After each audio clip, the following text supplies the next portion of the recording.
Today is October 6, 2016, Thursday. I am watching the news, and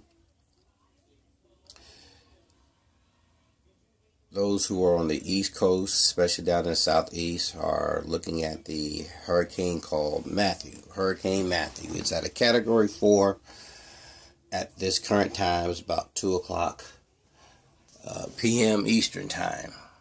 And I'm going to look out the window in my area, and everything seems to be okay. A little wind here and there, but all is okay.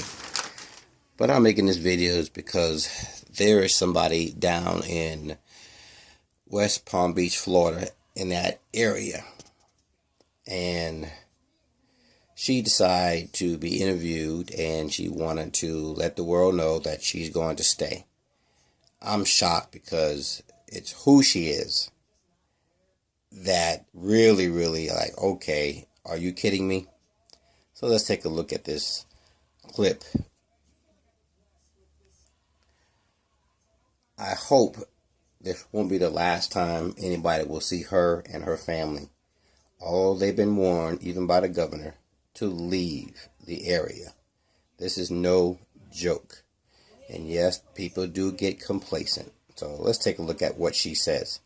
Pounding where we were standing, and our hotel's actually been evacuated. It's one of dozens in this area that have been boarded up, and people have been asked to leave. Obviously, Volusia County right now in the middle of a mandatory evacuation, but some people are not heeding the warnings, Wolf. I want to point out the hotel right next to us. There's at least one family there that is refusing to leave. They asked us earlier. They said they were indecisive about whether or not they would take off. They have decided to stay despite warnings from the governor, Rick Scott, who has said this storm will cause fatalities.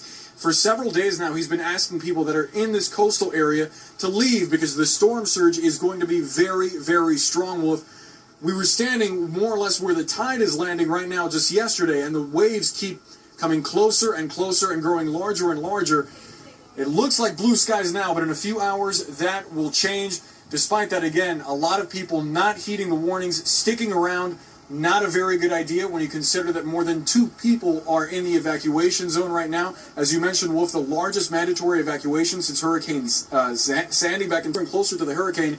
They will not be able to help them at all because hurricane conditions make it impossible for them to do their jobs. So they're asking folks to stay out of this area, to get out as soon as they can before things get drastically worse, Wolf. Touch with you as well. Nick Valencia, you're in West Palm Beach right now, expected to get really the brunt of this bad weather. Describe what's happening when you are right now, what the folks are anticipating in the coming hours.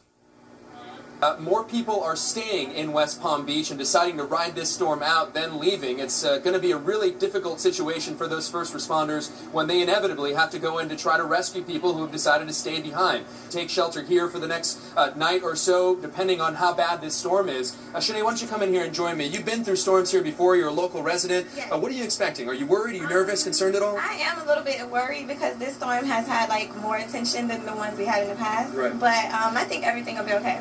People are talking about storm surges, falling branches. I mean, what worries you as you see this rain and this wind start to pick up behind us? Yeah, I'm a little worried. And my parents live directly by the intercoastal, but I mean, I'd rather be with them than anywhere else. So. And you guys are going to go hunker down in your house here. Yeah, we're gonna tough it out. When you hear the governor and local mayor say, that's ill-advised, that you shouldn't be in your home, what do you say to those people at home saying, Shanaye, what are you doing?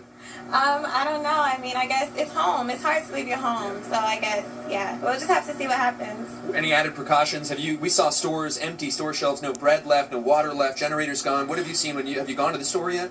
No, I'm pretty sure my parents stocked up, so no, I haven't, but I've heard, it's been really scarce. I mean, a lot of gas stations don't have gas, since 2 days ago. Well, our meteorologists have been predicting it. It's a desperate situation. We wish you the best of luck out there. Shanaye, thank you very much for joining CNN.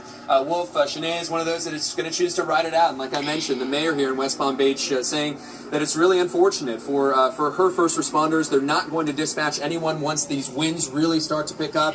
They expect this storm to last well until Friday, with cleanup happening perhaps over the weekend. Why, people? But right now, here, people are on edge as this storm is fast approaching. Good God. Understandably so. Nick, we'll get back to you. I want to bring in the mayor of West Palm Beach.